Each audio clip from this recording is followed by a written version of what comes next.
বন্ধুরা, good morning. Welcome back to the channel SSK blog. সবাই কেমন রয়েছো? আশা করছি তোমরা যে যেখানে রয়েছো খুব খুব ভালো রয়েছো। আমার একটা নতুন ব্লগে তোমাদেরকে জানাচ্ছি অনেক অনেক ভালোবাসা আর স্বাগত। তো আজকে সকালবেলা বানাচ্ছিলাম তোমার দাদা ভাইয়ের জন্য সয়াবিন আলুর তরকারি। তো সেটার জন্য ওই যে সয়াবিনটাকে ভেজে নেবো আর কি। আগে একটুখানি হালকা গরম জলে সিদ্ধ করে নিয়েছি, দিয়ে তারপরে এই যে জলটা ভালো করে ছেঁকে নিয়ে তারপরে এখন ভেজে নেবো আর কি। তো সকালবেলা তো প্রত্যেক দিনই রান্না করতেই হয়, প্রত্যেক দিনের মতো প্রত্যেক দিনেরই কাজ আমি করি, তবে ওই যে তোমাদের সাথে শেয়ার আর করা হয় না আর কি। তো যাই হোক, আজকে করছি আবারও।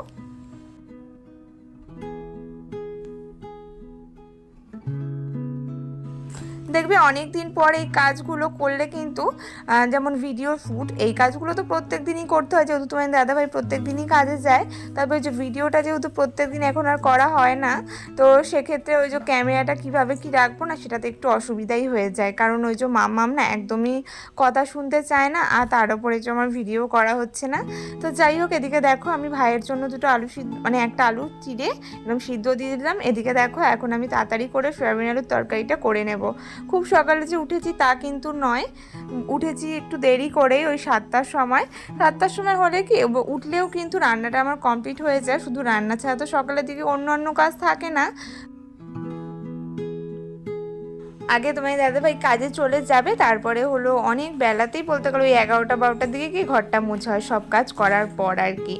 তো এভাবেই হয় এখানে। আর আমাদের ওই বাড়িতে তো আবার আমি সকালবেলায় সব কাজ করে নিই, যেহেতু মেয়েকে একা হাতেই সামলাতে হয়। এখানে তো অসুবিধা নেই আর কি, কারণ দুপুরে আবার রান্না করতেই হয়। তো আমার রান্না হয়ে গেলে মা আবার পরে রান্না বসায় দুপুরের দিকে। তো সেটাই। তো যাই হোক, এই তো এদিকে সকালে সবার জন্য সয়াবিন আলুর তরকারি তোমার দাদাভাই খেয়েও যাবে, নিয়েও যাবে, প্লাস হলো আমরা সবাইও খেয়ে নেবো আর কি এটা দিয়ে। তো যাই হোক, এই তো এদিকে এখন দেখো তরকারিটা এখন কষিয়ে তাড়াতাড়ি করে বানিয়ে নেবো। আর এদিকে দেখো এই যে রাতের বেলা যে হাঁড়িটাতে করে ভাত করতে হয়, সেই হাঁড়িটা এখন জলটা ভরে নেব। কারণ ওই যে বিকেলবেলা তো জল আসে, তবুও ওই যে একেবারে সকালের দিকটা ভরে রাখলে কি বলো তো চাপটা থাকে না, সেই কারণে একেবারে এখনই ভরে নিচ্ছি আর কি। আরও বোতলগুলো সবই ভরে নেব। আর ইদানিং তো কদিন ধরে বৃষ্টি আর বৃষ্টি, এরকম একটা ওয়েদার, জামা কাপড় তো মোটে শুকোতেই যাচ্ছে না। আর যা পরিমাণ দুদিন গরম দিয়েছিল, বৃষ্টি তো হবেই আর কি, এমন একটা ব্যাপার। তো যাই হোক, এদিকে দেখো আমি এখন হাঁড়িটা ভালো করে ধুয়ে এখানে জলটা ভরে নেব। আরও টুকটাক চা খাওয়ার বাসন রয়েছে, ওগুলোও ধুয়ে নেব। মিক্সি টিক্সি রয়েছে, সেগুলো সব এখন মেজে ধসে নেব।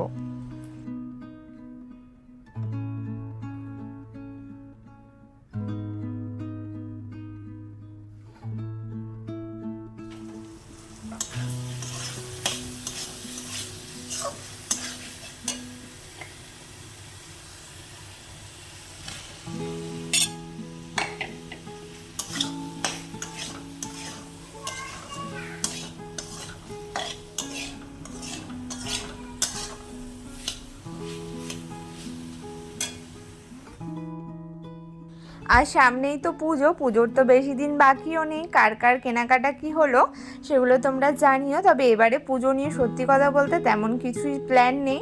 আর কেনাকাটা কী যে করবো সেটারও কোনো ঠিক ঠিকানা নেই, কারণ খুব শিগগিরই আমাদের ঘরেও ঢুকতে হবে। তো সেক্ষেত্রে একটু তো বুঝে শুনে করতেই হবে। তো এদিকে দেখো আমাদের তরকারিটা হয়ে গেছে, আর এখন কিন্তু নামিয়ে নিচ্ছি। খুব একটা মশলা দিয়ে করছি না, যেহেতু সকালবেলায় সবাই খাবে আর কি, সেই কারণে। তো এবারে পুজোয় বলতে ওই যে বাচ্চাদের, ভাইকে, তো এগুলো তো দেওয়ারই আছে, সেগুলো তো দিতেই হবে। তবে নিজের জন্য, মানে আমার জন্য, তারপর তোমার দাদাভাইয়ের জন্য ভাবছি এবার কিনবো না, কারণ তোমার দাদাভাই তো নেবেই না, ও খুব একটা নিতে পছন্দও করে না। তো ওই যে আমি যদি দিই সেটাই, আর মা দেয়, বাবা দেয়, এটাই হলো, নিজে থেকে কিনতেই চায় না আর কি। তবুও দেখা যাক কতটা কি করি। যদি কেনাকাটা করি তাহলে তো তোমার সাথে অবশ্যই শেয়ার করব। আর এদিকে দেখো আমার সুন্দর করে এখানে কিন্তু রান্নার পর এই জায়গাটা পরিষ্কার করে নিয়েছি। দেখবে পরিষ্কার রান্নাঘর কিন্তু দেখতে খুব ভালো লাগে, আর আমার এরকম পরিষ্কার রাখলেই বেশি পছন্দ হয় আর কি। তো ইদানিং আবার মালও নিচ্ছি, যেহেতু সামনে পুজো আর কি।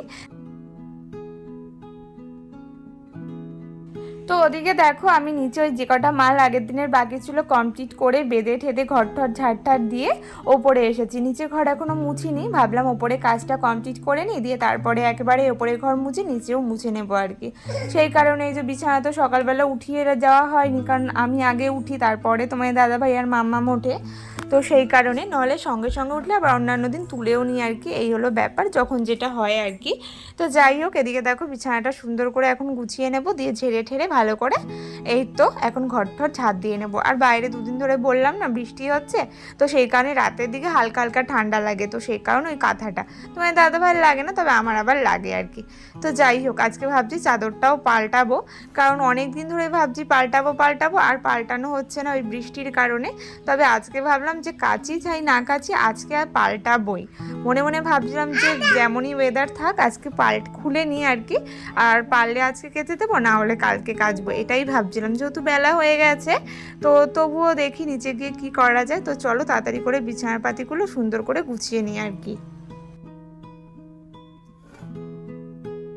আর এখন চাদর পাতবো না, একেবারে রাত্রে পাতবো চাদর। এখন একটু ওই যে তোষকটা তো রোদে দেওয়া হচ্ছে না, এই যে এখন ওয়েদারটাও এরকম, তো সেই কারণে এখন সব কটা জানলা সব খুলে দেবো, খুলে দিয়ে তোষকটা এমনিই থাকবে। ওই যে অ্যাডভেস্টারের ঘর, তো রোদ উঠলে ওই তাপটা কিন্তু এই ডাইরেক্ট পড়ে আর কি। তো সেক্ষেত্রে এখন পাতবো না, একেবারে কিন্তু ওই যে রাত্রেবেলা এসে পাতবো। তো সেক্ষেত্রে এখন শুধু এই যে খাটটা একটু মুছবো, কারণ পিছনের দিকটা অনেক দিন হয়ে গেছে জানো তো, মোছা হচ্ছে না।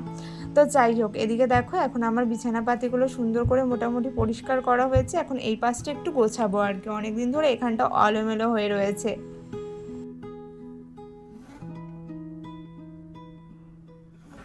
আর এদিকে দেখো ওই যে খরগোশটা দেখছো, খরগোশটায় না মাম্মাম জানো তো লিকুইড সিঁদুর লাগিয়ে দিয়েছে। এত ওর সিঁদুর নিয়ে খেলা কি বলবো, মানে যেগুলো নিয়ে আমরা কিছু করব সেগুলোই ওর লাগে জানো তো। নিজের খেলনা ঠেলনা নিয়ে এগুলো নিয়ে একদমই খেলতে চায় না। ওই কোথায় সিঁদুর, কোথায় লিপস্টিক, কোথায় নেল পলিশ, এগুলো নিয়ে খেলবে। তবুও তো ভয়ে ওর সামনে জানো তো বাড়ি করা হয় না, লাগানো হলেও কিন্তু ওই লুকিয়ে লুকিয়েই লাগানো হয়। তবুও যদি একবার দেখে ফেলে, যতক্ষণ না নেমে ততক্ষণ কান্নাই থামাবে না। কার কার বাচ্চারা এরম করে তোমরা কিন্তু বলো। আমার তো মাম্মাম এইসব নিয়েই খেলতে পছন্দ করে। আর মেলায় গেলে কোনো কিছুর বায়না নেই, ওই যে একটা বাবলস কিনবে, না হলে কি জানো তো ওই যে সিঁদুর দেখলে লিকুইড সিঁদুরগুলো পাওয়া যায় না, বা লিপস্টিক টিপস্টিক, ওগুলো নেবে। এত দুষ্টু হয়েছে, খেলনা নিয়ে একদমই খেলতে চায় না, সব বড়দের জিনিস নিয়ে খেলবে সবসময় জানো তো।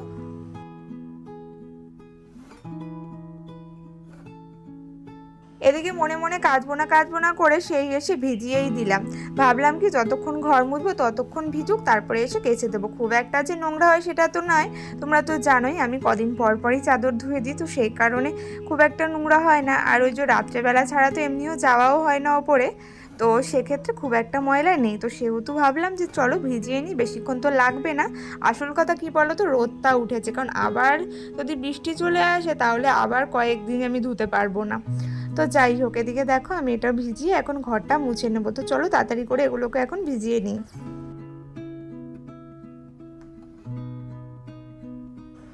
হ্যাঁ, তোমাদেরকে প্রত্যেকবার আমি যখন ভিডিও পোস্ট করি তখন বলি যে ভিডিও এরপর থেকে রেগুলার করব। সত্যি কথা বলতে কি বলো তো, একবার রিচ ডাউন হয়ে গেলে সেই চ্যানেল খেটে একটুখানি কিছু করার পর সেই চ্যানেল যদি একটু রিচ ডাউন হয়ে যায় না, তখন কিন্তু মন থেকে একদমই ইচ্ছে করে না।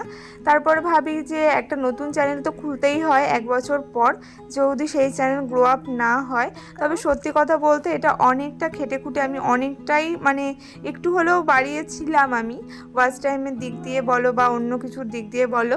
তো সেটা কিন্তু আর মানে আসছে না, সেক্ষেত্রে মনটাও একদম খারাপ হয়ে যাচ্ছে। তো সেই কারণে তোমার দাদাভাইকে বলেছি এই চ্যানেলটার প্রতি খুব একটা খাটবো না, একদমই মন থেকে উঠে যাচ্ছে ভিডিও করা আর কি। তো সেক্ষেত্রে দেখা যাক আমি কি করি, ইচ্ছে আছে নতুন চ্যানেল খোলার, তো দেখা যাক কি হয় বা কি না হয়।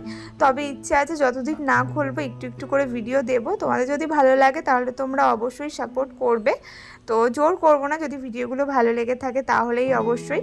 তো চলো, এই তো আমার এখন এগুলো প্রায় ধোয়াও হয়ে গেছে, এখন ওই যে রাস্তার দিকে মেলে দিয়ে আসবো। রাস্তার দিকে মেলে দিয়ে আসলে কি বলো তো তাড়াতাড়ি করে শুকিয়ে যায়। তো চলো আজকের জন্য ভিডিওটা এতটুকু, সবাই ভালো থেকো।